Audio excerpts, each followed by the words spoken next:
The meeting room on Nexus Prime Station buzzed with quiet conversation. Representatives from two different worlds sat around a large table made of smooth metal. On one side sat the humans in their simple dark uniforms. On the other side sat the Corvins with their thick scales and yellow eyes. Hana stood near a large screen at the front of the room. She was 22 years old and small compared to most people in the room. Her black hair was tied back neatly and her hands held a small device that controlled the presentation. She had worked for months preparing this moment. Captain Park Do-hyun watched from his seat near the back. His weathered face showed no emotion, but his eyes followed every movement in the room. Next to him sat Kim Nayeon, who was writing notes on a tablet. Ambassador Choi Woo-jin sat at the head of the human delegation looking calm and professional. The Corvin side was led by Commander Velthak. He was much larger than the humans, with dark green scales covering his body. His uniform had many medals and his chair was bigger than the others. Two other Corvin officers sat beside him, but they stayed quiet when he was present. Hana pressed a button and the screen lit up with diagrams and numbers. She began to speak in a clear voice that carried across the room. Today I want to show you something new that humans have created. We call it quantum field manipulation. This technology can change how we travel between stars and how we defend our worlds. The human delegation listened with interest. They had all heard about Hana's work, but few had seen the full presentation. The young engineer had spent 3 years developing this technology at the research center on Mars. On the screen appeared a 3-dimensional image of swirling energy. Hana used her device to make the image rotate slowly so everyone could see it from all angles. The quantum field works by changing the basic structure of space around an object. When we do this correctly, we can make a ship move faster than light, without using the dangerous jump drives that most species use. Commander Velthak shifted in his chair. His yellow eyes narrowed as he watched the presentation. The other Corvins whispered to each other in their own language, but Velthak raised one clawed hand to make them stop. Hana continued with growing confidence. We have tested this technology on small ships and the results are very good. A ship using quantum field manipulation can travel between star systems in half the time of traditional methods. It also uses much less energy. She pressed another button and the screen showed test results from the experiments. Numbers and charts filled the display showing successful trials over the past 6 months. But that is not the only use for this technology. The same quantum fields that help ships travel can also be used for defense. By creating a field around a ship or space station, we can deflect most types of weapons. Ambassador Choi Woo-jin nodded approvingly. This was exactly the kind of presentation that could help humanity gain respect among the galactic community. The technology was impressive and Hana was explaining it clearly. Captain Park Do-hyun noticed that Commander Velthak was no longer just watching. The Corvin leader was leaning forward with what looked like anger building in his expression. Hana moved to her final slides.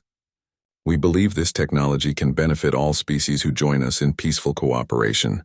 Faster travel means better trade and communication between worlds. Better defense means all of us can be safer from pirates and hostile forces. She was about to conclude when Commander Velthak suddenly stood up. His chair scraped loudly against the floor and all conversation stopped. The room became completely silent. Enough of this nonsense, Velthak said in a deep voice that rumbled like distant thunder. Do you really think we came here to listen to fairy tales from children? Hana stopped speaking and looked confused. She had not expected to be interrupted. Ambassador Choi Woo-jin started to stand, but Velthak pointed one clawed finger at him. Stay seated, human. I am not finished speaking. The Corvin commander walked around the table until he was standing directly in front of Hana. Even though she was standing on a small platform, he still towered over her by more than a foot. You primitive. Mammals think you can impress us by playing with toys you do not understand. Your species has barely learned to leave your own star system and now you pretend to have advanced technology. His voice grew louder with each word. The other Corvins in the room began to make clicking sounds that humans had learned was similar to laughter. This juvenile specimen thinks she can teach the Corvin Empire about quantum physics. We have been using quantum technology for over 200 years while your people were still fighting with metal weapons. Hana's face turned red, but she did not move or speak. Her hands gripped the presentation device so tightly that her knuckles turned white. Commander Velthak turned to address the entire room, but his words were clearly aimed at the human delegation. The Corvin Empire has conquered 17 star systems. We have defeated species that were traveling between stars when your ancestors lived in caves, and now you send us a female child to demonstrate your primitive understanding of advanced science. Kim Naeon stopped writing and looked up with anger in her eyes. Captain Park Do-hyun remained still, but his jaw tightened. Ambassador Choi Woo-jin finally stood up. Commander Velthak, I must protest this treatment of our representative. Miss Lee is a qualified engineer who has earned the right to present her work. But Velthak ignored the ambassador and continued staring at Hana. In Corvan society, females know their place. They do not pretend to understand technology or science. They certainly do not waste the time of military commanders with foolish dreams about impossible machines. The clicking laughter from the other Corvans grew louder. Velthak seemed to enjoy the sound, and his mouth curved into what humans might call a smile. Perhaps your species would be better served by sending males who have some chance of understanding complex subjects. This child should return to whatever simple tasks female humans are suited for.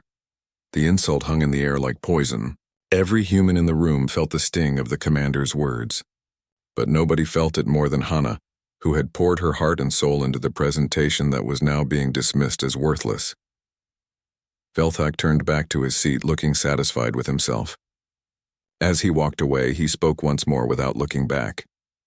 When you humans are ready to have a serious discussion about joining the galactic community, send someone who can actually contribute to the conversation. Until then, do not waste our time with children's games. The meeting ended in uncomfortable silence. The Corvan delegation filed out of the room, still making their clicking laughter sounds. Commander Velthak was the last to leave, and he paused at the door to look back at Hana one final time. Remember this day, little human. Remember what happens when primitive species try to play in the adult universe. Then he was gone, and the room was left with only humans. Hana finally moved, stepping down from the platform with shaking hands. Ambassador Choi Woo-jin approached her with concern on his face. Miss Lee, I am truly sorry about what just happened. That behavior was completely unacceptable. But Hana was not crying or looking defeated as everyone expected. Instead, there was something different in her eyes. Something that Captain Park Do-hyun recognized from his years as a military officer. It was the look of someone who had just been challenged and was already planning their response. Insult had been delivered and received. But Commander Velthak had made one critical mistake. He had assumed that his words would break the spirit of the young human engineer.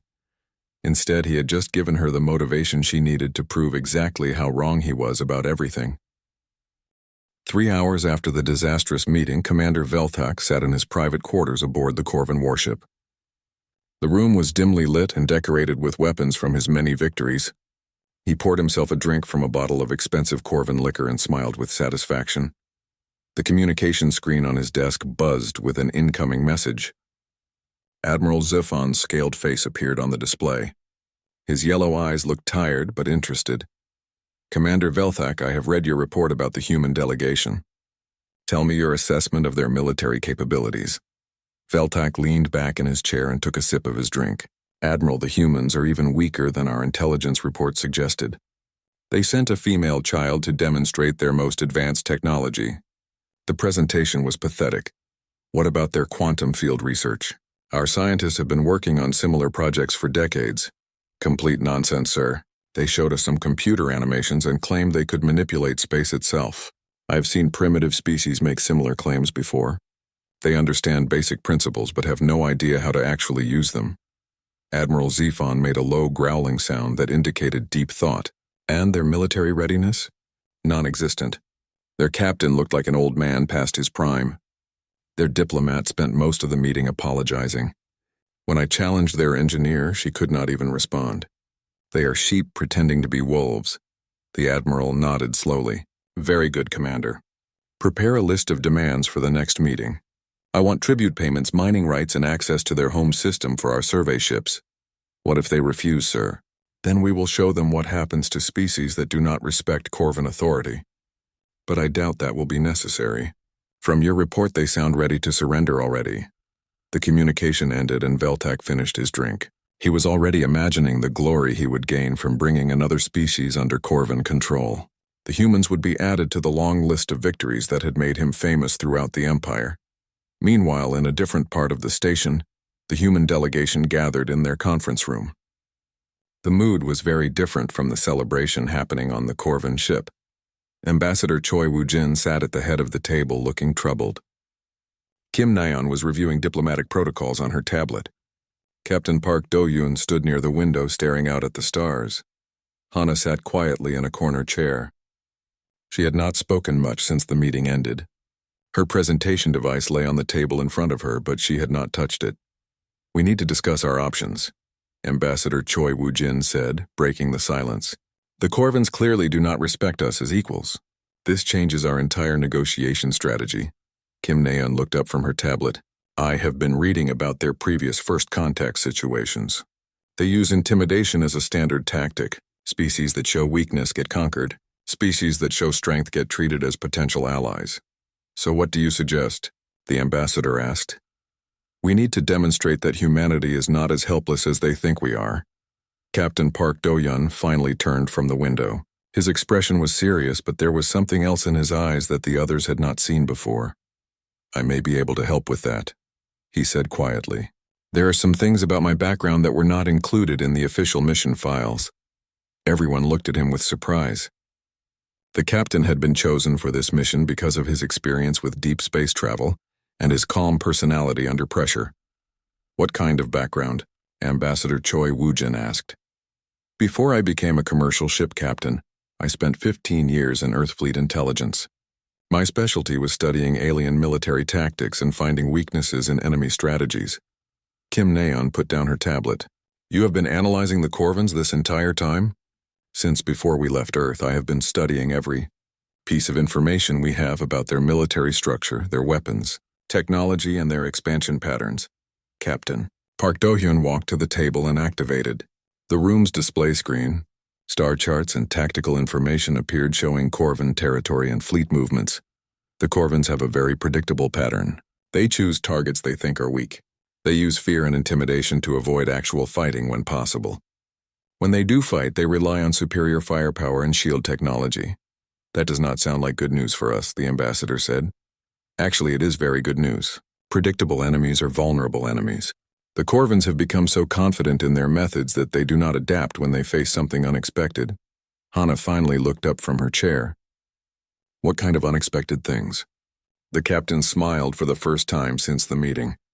"The kind of unexpected things that a brilliant young engineer might create if she had access to the right resources and enough motivation." Everyone turned to look at Hana. She seemed confused by the sudden attention. "I do not understand. My presentation was a failure. Commander Veltak made that very clear." "Your presentation was excellent," Captain Park Do-yoon said firmly. "The failure was not in your work. The failure was in the Corvin commander's ability to recognize genuine innovation when he saw it." Kim Nayeon leaned forward with interest. "Are you saying that Hana's quantum field technology actually works?" "I am saying that it works better than she realizes." While Commander Veltak was busy insulting her, I was watching the energy readings from her demonstration device. The quantum field fluctuations she generated were off the scale. Hana stood up suddenly. "You were monitoring my equipment? With your permission, I would like to continue monitoring it. But this time I want to help you push the technology even further." Ambassador Choi Woo-jin looked confused. "I thought this was a diplomatic mission, not a research expedition." "The best diplomacy sometimes requires a demonstration of strength," the captain replied. "The Corvins respect power above all else. If we can show them that humanity has capabilities they do not understand, they will be forced to negotiate with us as equals." "What are you proposing exactly?" Kim Nayeon asked. Captain Park Do-hyun turned back to Hana. "I am proposing that we give Miss Lee access to the station's advanced laboratory facilities. I want to see what she can accomplish when she is not limited by the basic equipment we brought from Earth." Hana's eyes lit up for the first time since the insult. "The station has quantum resonance chambers and particle accelerators that are much more advanced than anything we have at home." "Exactly. And while you are working on improvements to your technology, I will be working on something else." "What else?" the ambassador asked. "Intelligence gathering.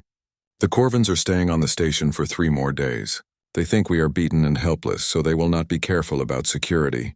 I want to learn everything I can about their ships, their weapons, and most importantly, their weaknesses." Kim Nayeon smiled. "A 2-part plan. Hana develops new technology while Captain Park finds out how to use it against them." "But what about the diplomatic process?" Ambassador Choi Woo-jin asked. We are supposed to be negotiating a peaceful first contact agreement. We will continue with the diplomatic meetings, Captain Park Do-hyun said. But when the Corvins present their demands tomorrow, we will be ready with some surprises of our own. Hana picked up her presentation device and held it like it was something precious. Commander Velthak said I was just a child playing with toys I do not understand. What he does not understand, the captain replied, is that the most dangerous opponents are the ones who get underestimated. The room fell quiet as everyone considered the implications. The Corvins thought they had crushed human spirit with their insults and intimidation. Instead, they had given humanity exactly the motivation needed to prove them wrong. Outside the conference room window, the stars continued to shine in the darkness of space. But something had changed in the last few hours.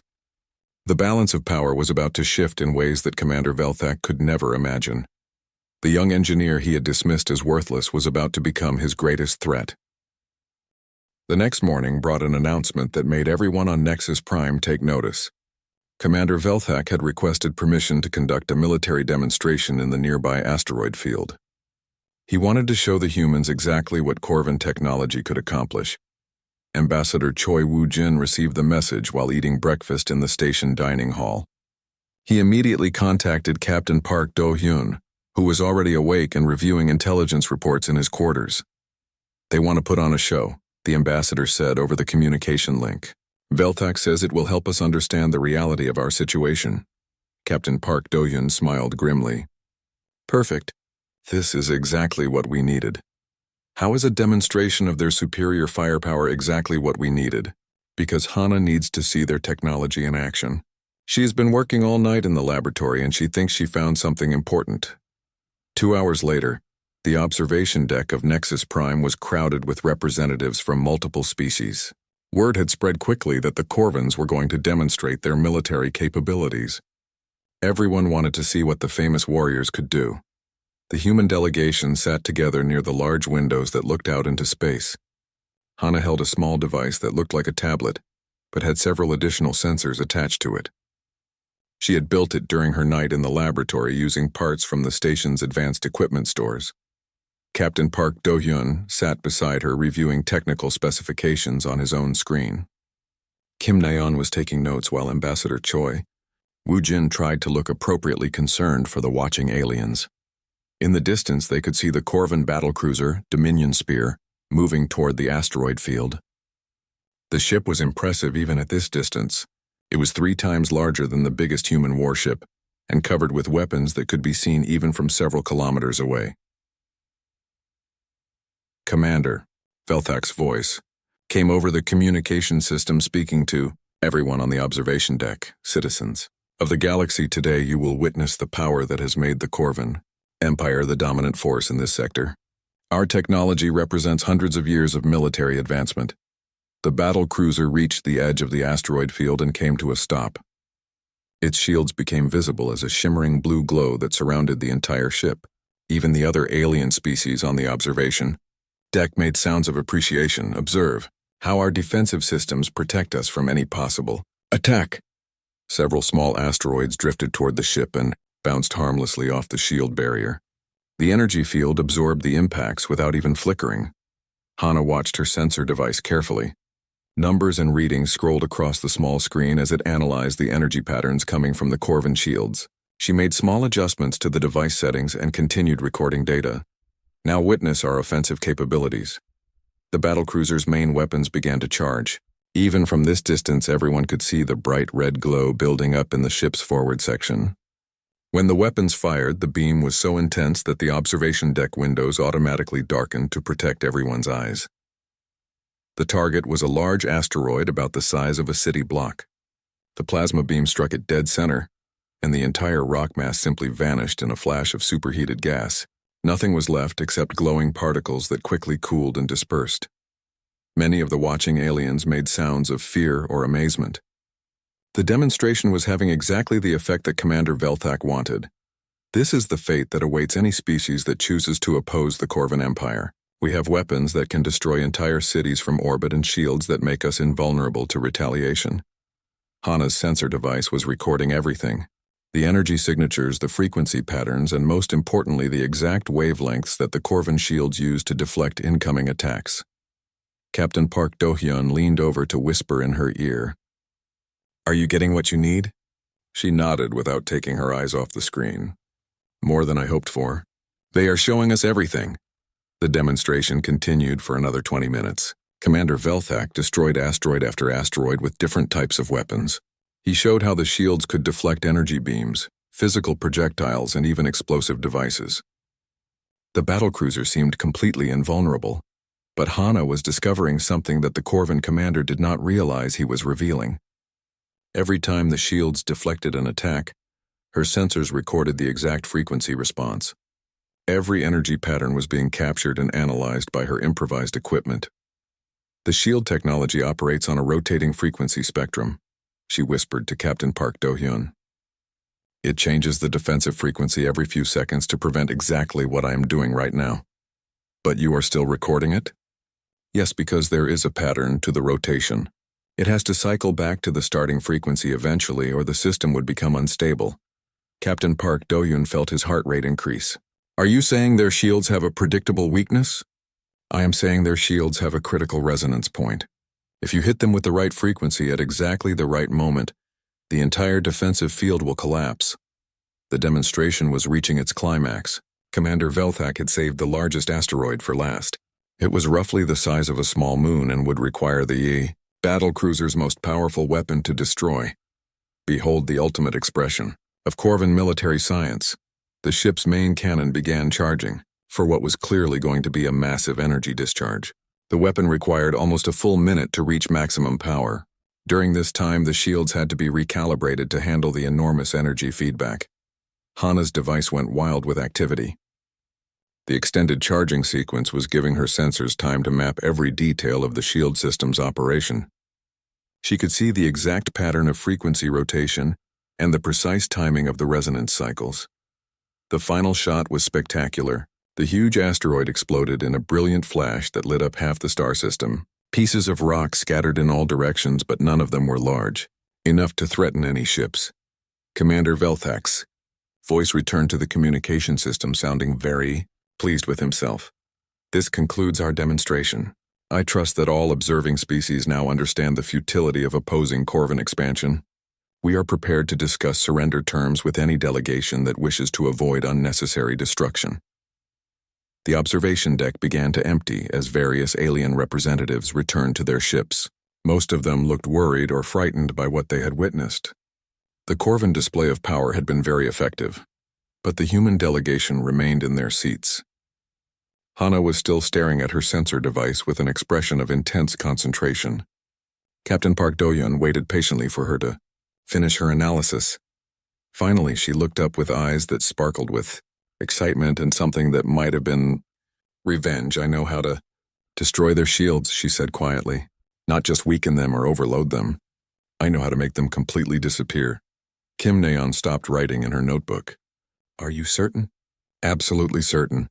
Their technology is impressive, but it has a fundamental flaw that they do not realize exists. The rotating frequency pattern creates a brief moment of vulnerability every 12 seconds. During that moment, the shields are completely defenseless." Ambassador Choi Woo-jin leaned forward. "How brief is this moment?" "Less than 1/10 of a second. But that is enough time for a properly calibrated quantum field pulse to collapse the entire defensive matrix." Captain Park Do-hyun smiled with grim satisfaction. "Can you build a device that can generate this pulse?" "I already know exactly how to build it. The station's laboratory has everything I need." The revelation was complete. Commander Velthak had intended to intimidate the humans with his demonstration of superior technology. Instead, he had unknowingly provided them with the exact information they needed to defeat him. The young engineer, he had dismissed as incompetent, now held the key to destroying the Corvin Empire's greatest advantage. The species he thought was weak and helpless was about to turn his own arrogance against him. The morning after the military demonstration, Ambassador Choi Woo-jin sent a formal message to Commander Velthak, requesting an urgent private meeting. The message was carefully worded to sound desperate and defeated. It mentioned surrender terms and discussed humanity's willingness to accept Corvin authority. Commander Velthak received the message while enjoying breakfast in his quarters. He read it twice and smiled with deep satisfaction. The demonstration had worked exactly as planned. The humans were ready to give up without a fight. He agreed to meet with the human ambassador in 2 hours. This would give him time to prepare a list of demands that would make humanity a useful servant species to the Corvan Empire. Meanwhile, in the human laboratory section of Nexus Prime, Hana was putting the finishing touches on her quantum field device. She had worked through the night again using the station's advanced equipment to build something that had never existed before. The device was smaller than expected. It looked like a simple metal box about the size of a book, with several crystal components visible through a transparent panel on the top. But inside that innocent-looking container was technology that could change the balance of power in the galaxy. Captain Park Do-hyun entered the laboratory carrying a cup of coffee and looking tired. He had spent his own sleepless night studying Corvan ship designs and battle tactics. "How much longer do you need?" he asked Hana. "Another hour for final calibration. Then we can test it on the practice targets." "And you are certain it will work on their actual shields?" Hana looked up from her work with confidence in her eyes. "The physics are identical. If it works on the test shields, it will work on theirs." Kim Nayeon appeared in the laboratory doorway holding her communication tablet. "The meeting with Velthak is confirmed. The ambassador is going to play his role perfectly." "What about the surveillance equipment?" Captain Park Do-hyun asked. "Already in place. We will be able to monitor everything they say even in their private communications." The plan they had developed was complex, but elegant. Ambassador Choi Woo-jin would meet with Commander Velthak and pretend to negotiate surrender terms. During this meeting, Hana would stage a fake accident with her equipment that would let her scan the Corvan ship systems one more time. While everyone was distracted by the diplomatic theater, Captain Park Do-hyun and Kim Nayeon would plant listening devices in the Corvan delegation quarters. They needed to know exactly when and how the aliens planned to accept humanity's surrender. 2 hours later, Ambassador Choi Woo-jin sat across from Commander Velthak in the station's main conference room. The Corvan commander looked relaxed and confident. He had brought only one aide while the ambassador had come alone as requested. "I am pleased that your species has chosen wisdom over foolish resistance," Velthak said as the meeting began. "Many primitive cultures make the mistake of fighting against obviously superior forces." Ambassador Choi Woo-jin nodded sadly. "After yesterday's demonstration, our government has concluded that resistance would be suicide. We are prepared to discuss terms." "Excellent. The Corvan Empire is generous to species that accept their proper place in the galactic order." Velthak activated a holographic display that showed star charts of human space. Red markers appeared on several systems that the Corvans claimed as their territory. "First, you will evacuate these 12 star systems. They contain resources that the Empire requires for continued expansion." The ambassador studied the display with apparent dismay. The 12 systems included some of humanity's most important colonies. That represents almost 30% of our total population. Where will those people go? That is your problem to solve. The Empire needs those systems within 6 months. What about compensation for the infrastructure we have built? Commander Velthak laughed. Compensation? You should be grateful that we allow your species to continue existing. Many others have not been so fortunate. As the discussion continued, Hana was making her way through the station corridors, carrying her quantum field device in a simple carrying case. She looked nervous and kept checking a small tablet that showed her destination route. She arrived at the conference room level just as planned. The device in her case was configured to look like standard scientific equipment, but it was actually recording detailed scans of any Corvan technology within range. Hana approached the conference room door and pretended to stumble. The carrying case fell to the floor and opened, spilling several components across the hallway. She immediately dropped to her knees and began gathering, the pieces looking embarrassed and flustered. Inside the conference room, Commander Velthak was explaining more demands when his aide suddenly looked up from a scanning device. "Commander, there is some kind of energy fluctuation in the corridor." Outside, Velthak frowned and activated the door controls. When the door opened, he saw Hana kneeling on the floor surrounded by scattered equipment. "What is the meaning of this?" he demanded. Hana looked up with panic in her eyes. "I am so sorry, Commander. I was carrying my research equipment to the laboratory and I tripped. Some of the components are very delicate. She held up a device that was sparking and making small beeping sounds. I think I may have damaged the quantum resonance calibrator. This could affect my entire project. Commander Velthak stepped into the hallway looking annoyed. This is exactly what I would expect from primitive human technology. Your equipment cannot even survive a simple fall. Please forgive me. I know how important it is that I not interfere with the diplomatic meetings. Ambassador Choi Woo-jin appeared in the doorway behind Velthak. Miss Lee, I told you to be more careful with that equipment. The commander has important business to discuss. Perhaps your engineer should find a different profession, Velthak said with obvious contempt. One that does not require handling complex technology. Hana gathered her equipment quickly while the Corvin commander watched with amusement.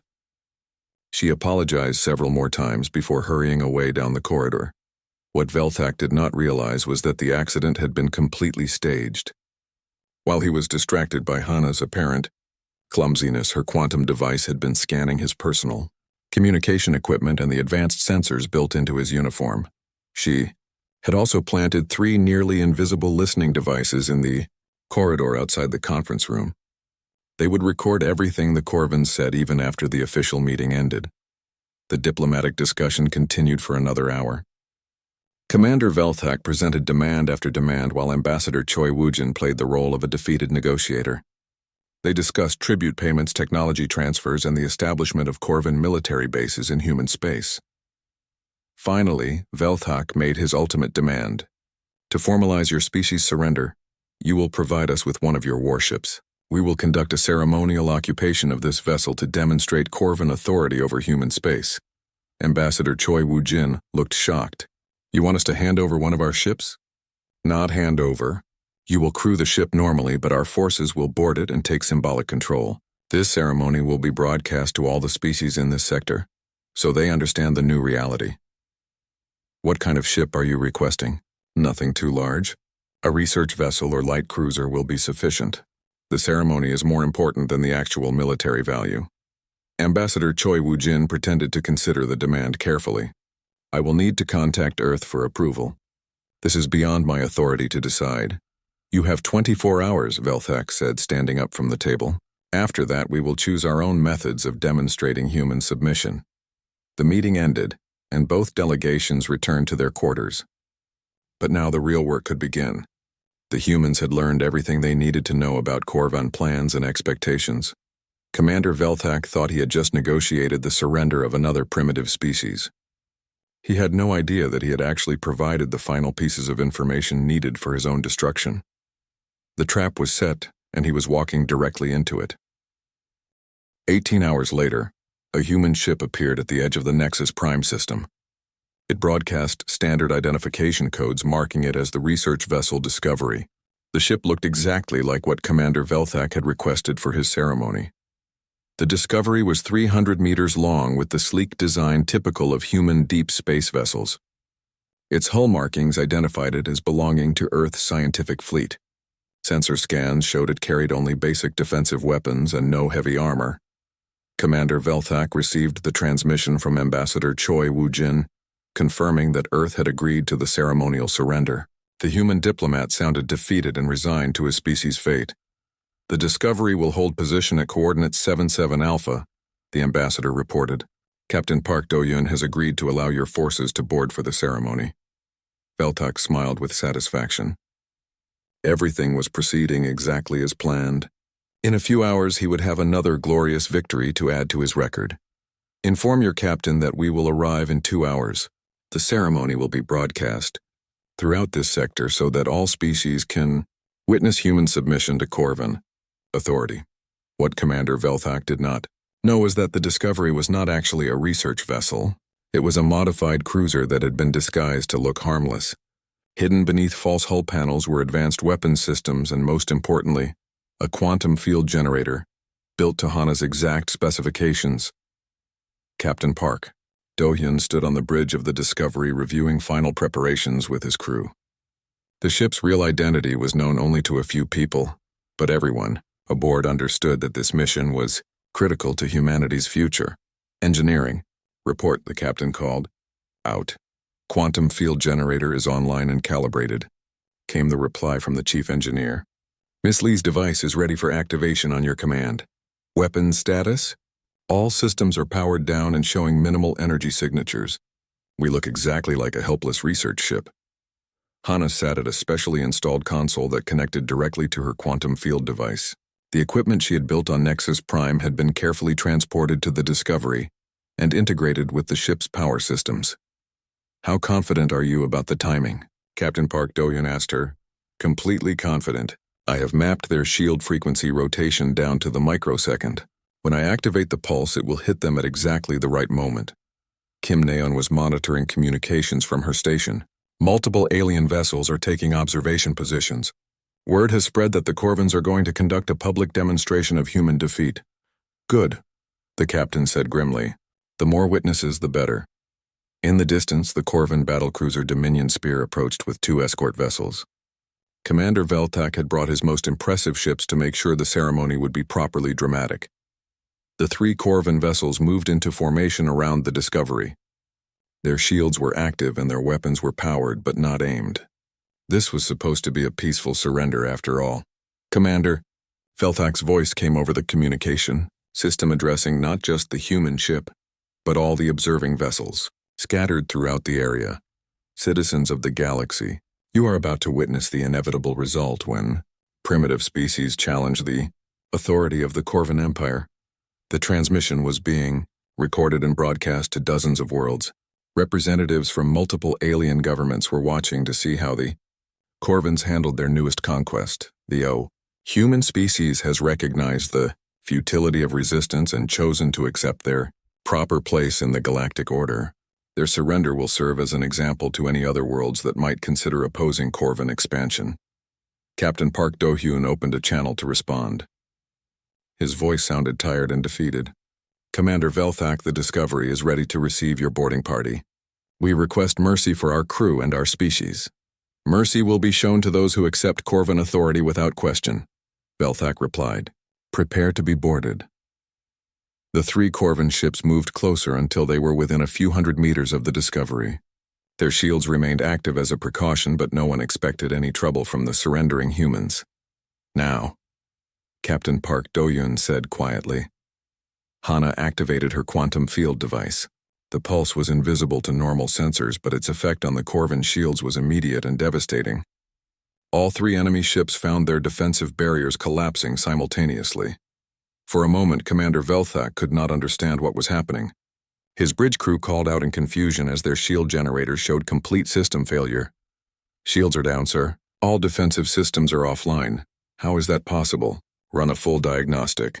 But there was no time for diagnostics. The Discovery suddenly revealed its true nature as hidden weapon ports opened along its hull.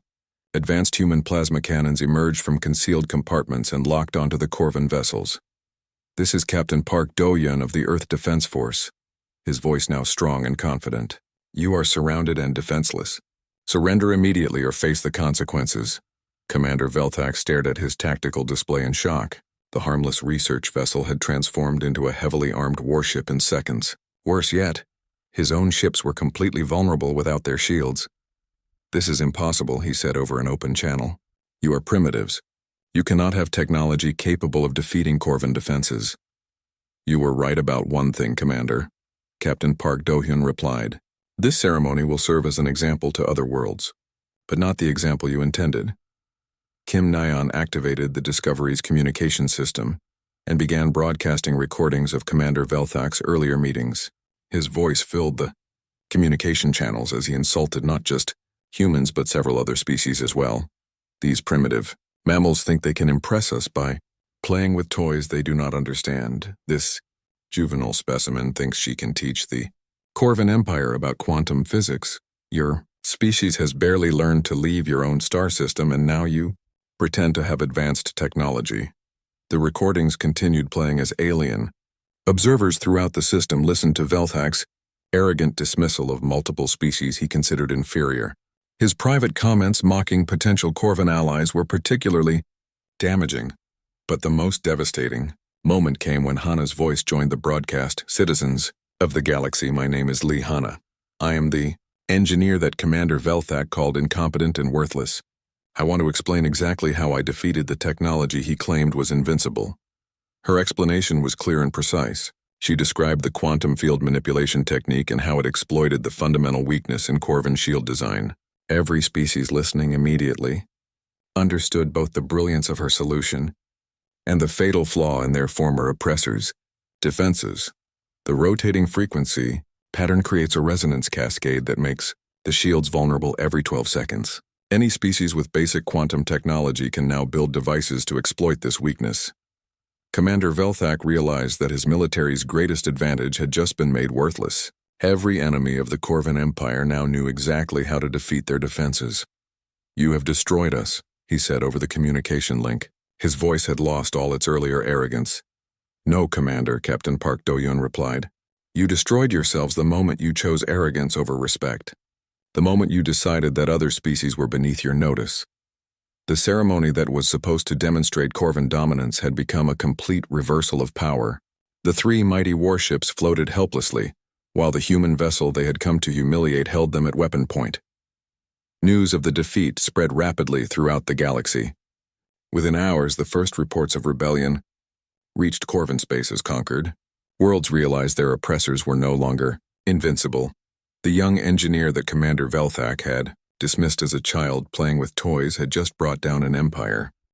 The news reached Admiral Zephon on the Corvin homeworld just 6 hours after the disaster at Nexus Prime. He sat in his command center, watching the recorded broadcast that was now spreading to every corner of the galaxy. The image of 3 Corvin warships floating helplessly, while a human vessel held them at weapon point, would haunt the Empire forever. Worse yet, the technical explanation of their shield weakness was being analyzed by enemy scientists on dozens of worlds. Admiral Zephon's communication console buzzed with urgent messages from Corvin military commanders throughout their territory. Reports were flooding in of uprisings on conquered worlds and attacks by species that had previously feared Corvin military might. "Sir, the Alterian fleet has attacked our garrison at Proxima 7, one commander reported. "Their ships are using some kind of new weapon that collapsed our shields instantly.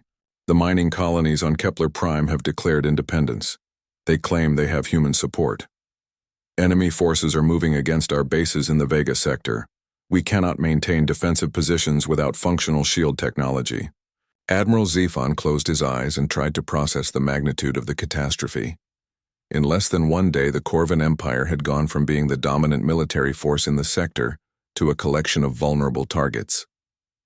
He opened a communication channel to the battlecruiser Dominion Spear still trapped near Nexus Prime. "Commander Velthak explained to me how this disaster occurred." Velthak's voice came through the speakers, sounding hollow and defeated.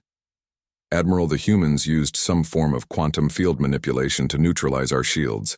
The female engineer I reported as incompetent has somehow developed technology that makes our defensive systems useless." "How is that possible? Our scientists have been working on quantum field research for decades." "I do not know, sir. The technical specifications they broadcast show knowledge far beyond what we believed humans possessed." Admiral Zephon reviewed the intelligence reports from the initial contact with humanity. Every assessment had concluded that the species was technologically primitive and militarily weak. "Your reports stated that human capabilities were minimal." "That was my assessment based on the evidence available." The engineer gave a presentation that seemed crude and elementary. "And yet this same engineer has now rendered our entire military doctrine obsolete." Velthak had no answer. The weight of his failure was becoming clear to everyone in the Corvin command structure. The insults he had delivered to the human delegation had provoked exactly the response needed to defeat his own forces. Meanwhile, on Earth, emergency sessions of the Global Defense Council were trying to manage the sudden change in humanity's galactic status. Messages were pouring in from dozens of species requesting defensive alliances and technology-sharing agreements. Kim Nayan had returned to Earth to coordinate the diplomatic response. She sat in the council chambers reading requests from alien governments that had previously ignored human existence. "The Tau Ceti Republic wants to negotiate a mutual defense treaty," she reported to the council. "They are offering exclusive mining rights to 3 systems in exchange for quantum shield technology. The Centauri Federation is requesting immediate technical assistance to defend against possible Corvin retaliation." Another diplomat added. Even the neutral worlds are asking for our protection. They think the Corvins might attack them out of desperation. The transformation was remarkable. In less than a week, humanity had gone from being dismissed as a primitive species to being courted as the most powerful force in local space. But the real changes were happening on the worlds that the Corvin Empire had conquered. News of their shield vulnerability had spread faster than any military response could contain it. On Alteria Prime, the rebellion began just hours after Hana's broadcast. The local Corvin garrison found their defensive positions overrun by fighters using improvised quantum field disruptors. Within 2 days, the entire planet was free. Similar uprisings erupted across 17 star systems. Decades of oppression and tribute payments had created enormous resentment that exploded the moment the Corvins appeared vulnerable. Admiral Zephon tried to organize a coordinated response, but his forces were scattered and demoralized. Half of his fleet commanders were requesting permission to retreat to the homeworld rather than risk their ships in hopeless battles. The final blow came when the Corvin government received an official communication from Earth. Ambassador Choi Woo-jin appeared on screens throughout the Empire, delivering humanity's terms for ending the crisis. The Earth Defense Force is prepared to offer protection to any world seeking independence from Corvin rule. We will also provide technical assistance to species wishing to develop their own quantum field technology. The message was clearly directed at the conquered populations rather than the Corvin leadership. It offered them everything they needed to break free from the Empire permanently. However, we are also willing to discuss peaceful coexistence with the Corvin Empire if they are prepared to abandon their expansion policies and respect the sovereignty of other species. Admiral Zephon realized that humanity was offering the Corvins a choice between complete destruction and negotiated surrender. Given the military situation, there was really only one option. 3 weeks after the disaster at Nexus Prime, a Corvin delegation arrived at Earth to begin formal peace negotiations. Admiral Zephon led the group personally, having stripped Commander Velthak of all rank and authority. The meetings took place in Geneva, with Hana serving as technical advisor to the human negotiating team. She sat quietly at the conference table, while Admiral Zephon struggled to salvage some dignity for his species. We request that the quantum field specifications not be shared with species that might use them aggressively, he said during one session. Ambassador Choi Woo-jin considered the request carefully. We will agree to limited distribution provided that the Corvin Empire commits to permanent non-aggression treaties with all formerly conquered worlds.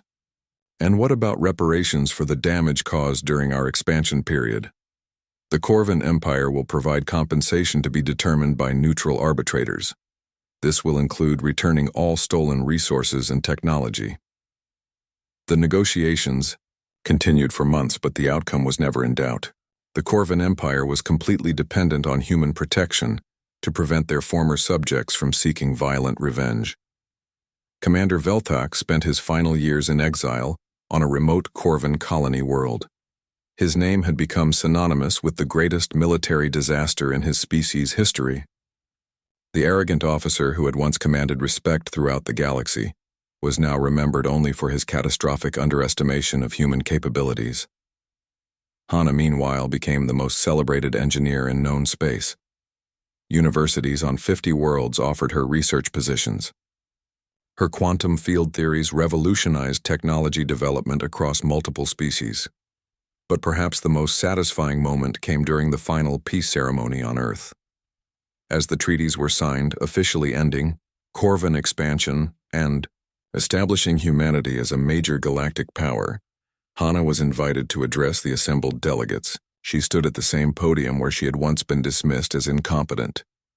The audience included representatives from every major species in the sector, including several former Corvin officials. 3 months ago, a military commander told me that I was just a child playing with toys I could not understand, she began. He said that primitive species should not waste the time of advanced civilizations with their foolish dreams. The audience listened in complete silence. Today, those same primitive humans are providing protection and technology to dozens of worlds. The toys that seemed so worthless have become the foundation for a new era of galactic cooperation. She looked directly at Admiral Zephan sitting in the front row. The lesson here is not about the superiority of any one species. It is about the danger of dismissing others based on prejudice and arrogance. Every species has capabilities that might surprise you if you take the time to look. The ceremony ended with humanity officially joining the Galactic Council as an equal member. But everyone present understood that humans were now much more than equal. They had become the species that others turned to for protection and leadership. The girl who had been insulted for her youth and gender had reshaped the political structure of their entire region of space. Her quiet brilliance had proven more powerful than all the weapons and threats that the Corvan Empire could deploy. Commander Velthak's insult had created exactly the motivation needed to bring about his own destruction and his species' downfall. 5 years after the fall of the Corvan Empire, the galaxy had settled into a new pattern of peace and cooperation. The Galactic Science Institute on Centauri Prime had become the most important research center in known space, and Hana served as its youngest ever director. She stood in her office looking out at the sprawling campus where scientists from 40 different species worked together on projects that would have been impossible during the Corvan occupation. The quantum field research that had started as a desperate attempt to defend humanity had grown into technologies that benefited everyone. A soft chime announced an incoming message. The holographic display showed Ambassador Choi Woo-jin calling from the United Earth Diplomatic Headquarters on Luna. Good morning, Director Lee. I hope I am not interrupting important work. Hana smiled at the formal title. Even after all these years, the ambassador insisted on proper protocol during official communications. Always time for you, Ambassador. What can I do for Earth today? Actually, this call is about something more personal. We have received a request that I think you should consider carefully. The ambassador's expression became serious. Admiral Zephan has asked permission to visit the Institute. He wants to meet with you privately. Hana felt a mix of surprise and curiosity. The former Corvan military leader had spent the last 5 years helping his species adapt to their reduced role in galactic politics. She had not spoken to him since the peace negotiations. What does he want to discuss? He did not provide details, but I believe it has something to do with Commander Velthak. The name still carried weight even after all this time. Velthak had died 2 years earlier on his exile world. The official cause was listed as natural illness, but everyone knew that shame and regret had broken his spirit long before his body failed. I will meet with him, Hana decided, but only if Captain Park Do-hyun can be present as well. Already arranged. The captain is actually the one who suggested you might want to hear what the Admiral has to say. 3 days later, Admiral Zephan arrived at the Institute aboard a small civilian transport. The once mighty military commander looked older and more tired than Hana remembered. His scales had faded to a dull gray, and his movements showed the weight of years and disappointment. Captain Park Do-hyun met the Admiral at the landing pad and escorted him to Hana's office. The three of them sat around a simple table in the informal meeting area that Hana preferred for private discussions. Thank you for agreeing to see me, Director Lee, Admiral Zephan began. I know that my species caused you great pain, and I do not expect forgiveness. You are not responsible for what Commander Velthak said or did, Hana replied calmly. We have moved beyond those events. Perhaps you have, but I have not. That is why I am here. The Admiral reached into his travel case and withdrew a small metal container. He placed it carefully on the table between them. These are Commander Velthak's personal effects from his final years. His family asked me to dispose of them, but I found something that I believe belongs to you. He opened the container and removed a data crystal along with several handwritten pages covered in Corvan script. In his final months, Velthak wrote extensively about his encounter with humanity. He studied every detail of your quantum field research and tried to understand how he had missed your capabilities so completely. Admiral Zephan activated the data crystal, and a holographic projection appeared showing complex mathematical equations and technical diagrams. He spent 3 years reverse engineering your shield collapse technique, not to use it as a weapon, but to understand the brilliant mind that had created it. Hana studied the projection with professional interest. The work was thorough and showed a deep appreciation for the underlying physics involved. He also wrote letters that he never sent, letters addressed to you. Captain Park Do-hyun leaned forward. What did they say? They were apologies, detailed explanations of his regret and admiration for what you had accomplished. He recognized that his arrogance had not only destroyed his own career but had cost his species their position in the galaxy. Admiral Zephon handed the handwritten pages to Hana. Even though she could not read Corvin's script, she could see the careful attention that had gone into every word. The final letter contains a request. He asked that if I ever met you again, I should tell you that your presentation on Nexus Prime was the most brilliant demonstration of scientific innovation he had ever witnessed. He said that. His exact words were that you had shown him the difference between intelligence and wisdom. He called you the finest engineer in the galaxy and said that he had been honored to witness your achievement, even though he was too proud to recognize it at the time. The room fell silent as Hana processed this unexpected revelation.